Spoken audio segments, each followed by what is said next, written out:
What's up? Welcome back to the channel, and in this video I'm going to try to explain kind of what it's like to be an addict. And maybe hopefully this will kind of give people an idea sort of how we think and why we do some of the things that we do. So if you're new to the channel, then you should know that I am a recovering addict myself. I got clean on January 10th, 2020 this year. And YouTube, along with other outlets, helps to keep me clean and sober. So, almost 9 months of sobriety, by the way. And yeah, so this is kind of what it is like to be an addict. So I guess I should kind of start off by telling you just how easy it was for me to get hooked on drugs. So I started using in 2010, and at first it was just a little smoking here and there, just whenever, the opportunity was there. So when I eventually would start to experiment with hydrocodone, I would take one before school, and it made me feel pretty good. So the next day I would take 2 before school, felt even better. 3 before school, felt amazing. 4 before school, and so on, you get the point. So it wasn't that hard for me to have gotten addicted to it, and the worst part about it is that I was stealing these pills from my stepdad. But I mean, I didn't really care a whole lot back then. I was a stupid kid, and they made me feel good, and it made school just a little bit more bearable. I hated school when I was a kid, unfortunately. I wish I loved it, but... So, honestly, I never really thought too much about how it would affect anyone. So anyway, after some time passed by, and I got expelled from school for bringing pills to school, unfortunately, about a year later after that is where my addiction really started to go downhill, because that's when I started using K2, or Spice. And I'd say that was like the first drug that I really got very addicted to. Smoked it one time, and from then on it just became a huge habit of mine, to the point where me and my friends were smoking it every single day. But I actually already have a video of me talking about my K2 experience from like start to finish, and if you would like to watch that, I will link it down in the description. Anyway, so my point being is that it was very easy for me to become an addict. I have an extremely addictive personality, unfortunately. So being an addict for me made me feel very isolated, and I just felt very distant from reality just all the time. Like, things that I used to enjoy, I no longer enjoyed. And like, if I was in a situation where everybody else was having a good time, I would be the one not having a good time because I would just be in my own world. Like, I didn't want to interact with anybody, and I was just always miserable or just really out of it, and it just got to a point where I had absolutely no motivation left at all to do anything. Like, as long as I was high, I was good. And, being high, it didn't motivate me or anything, and it didn't make a party more fun either. It was just like a fix that I needed, and I was still in my own world. But yeah, one of the worst parts about it was that I always had an urge to get high, and I would have done just about almost anything to achieve that high. Which brings me to my next point about being an addict. I would steal drugs and money from my family all the time. And of course, it started off with me stealing hydrocodone from my stepdad's nightstand, to where it eventually got to a point where I was stealing money from my mom. I stole probably about a couple $1,000s from my mom, if not more than that, and obviously I was spending that money on drugs. And the thing about it is that I always felt bad doing it. I always hated myself for doing it, and I just felt extremely guilty every time I did it, as I should have. But it was the easiest way to get money and drugs. And I used to steal those things, like, knowing that I was going to get caught eventually, but I didn't really care that much, just as long as I got my fix, I guess. And when I would eventually get caught, I'd get super emotional. Sometimes I would start crying because I genuinely felt so bad doing it every time. And I don't want to try to speak for every addict here, but for me as an addict, I always knew that I was hurting my family and some of my friends because of my problem. I was completely aware of that, and I didn't like it. I mean, I always hated myself for doing it, but at the same time, I didn't see myself quitting anytime soon. And the stealing part was, just simply because it was the quickest and easiest way for me to have gotten my fix, which brings me to my next point about being an addict.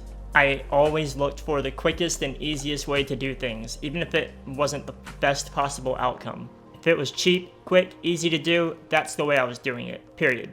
I always look for the shortcuts in life, and by that I don't mean just for drugs, just for anything in life in general. I'd always look for the quickest way and easiest way to do it.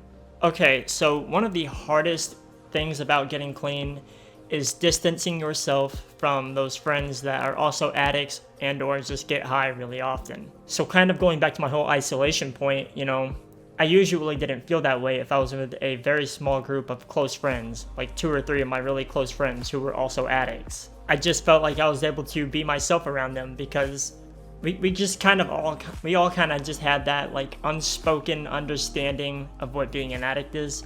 And most people who aren't addicts don't understand you like another addict will. So it's just simply easier to be around those people. I was never able to distance myself from those people willingly. After my DXM hospital visit, I moved to a completely different town with my mom. And the whole point was to get me away from all that. So, I mean, of course it worked. So I don't really have any friends here. You know, I've been kind of trapped in my house the last couple years because of a DWI that I got years back. And my license got suspended for a long time. And it's kind of ridiculous at this point, but, you know, it is my fault. Being an addict, you may as well just go ahead and accept that there are going to be consequences because you cannot stay out of trouble forever. I promise you it will eventually catch up to you and you will have to pay the price. So I've experienced many negative things because of my addiction. I was arrested twice. I've gotten in like 3 or 4 wrecks, one that could have killed me. I went blind in one eye for a couple weeks. I've lost a lot of good friends. I broke my mother's heart. I was under the threat of being shot at my workplace. And just, of course, the physical and mental toll that it's taken on me. And so much more. You know, addiction has gotten me into some really dark places in my life. And I always used to tell myself that I wanted to quit. And I thought I did.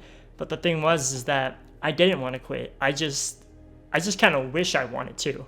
I wasn't happy with my life. Like, hell, I didn't even want to call myself an addict back then. Like, a part of me knew that I was an addict, but it was just really hard for me to accept that back then. Any other addicts out there probably wish they wanted to quit too. Because the thing about it is that the only way that you can quit using on your own is you have to want it. You have to genuinely want it. That is something that you truly have to want to do. But just know that literally anybody can get sober. If you're an addict watching this, then believe it or not, you can get clean too if you want, you know. It is possible, believe me. I didn't think so either at the time, you know. I used to think to myself, like, I can't imagine a time in my life where I'm never going to get high again.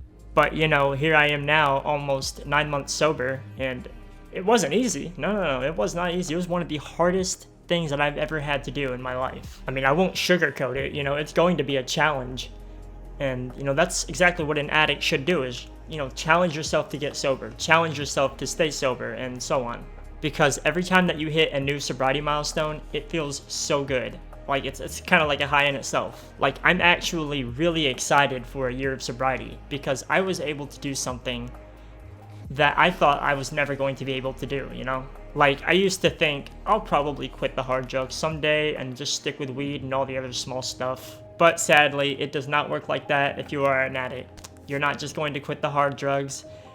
Unfortunately, it is not that easy. I mean, hell, we all wish it was, but it's not. So, you know, the best thing that you can do for yourself if you're an addict that wishes you could quit, just try to challenge yourself to get sober. Try to challenge yourself to stay sober. Find yourself an outlet. An outlet is exactly what is keeping me sober. You know, YouTube, old school RuneScape, a video game I play, music, friends on Discord to talk to, and so on. You know, all of these things and then some have helped so much in maintaining my sobriety, and I truly could not be happier because of it. But yeah, anyways guys, I am gonna wrap it up here. I'm really sorry if I missed any really good points. If you can think of anything, be sure to leave it down in the comments. And if you got anything from this or you just enjoyed the listen, please do be sure to leave a like on the video, and also don't forget to subscribe to the channel. I do plan on branching out with my content even more in the future as time passes, and you know, I'm not going to stop doing stories because I know a lot of you do enjoy them and I enjoy telling them. But I do want to upload more than just stories. So anyway, thank you guys so much for watching. Be sure to join the new Discord. Link is, of course, in the description. And it's not super active right now, but when I get myself situated in the new place, we are moving out on Sunday. Today is Saturday. So when I get situated in the new place, I will be sure to kind of get the Discord popping more. And hopefully it'll be actually a pretty fun place to hang out and talk with people. But I will see you in the next one. Thank you so much for watching. Peace.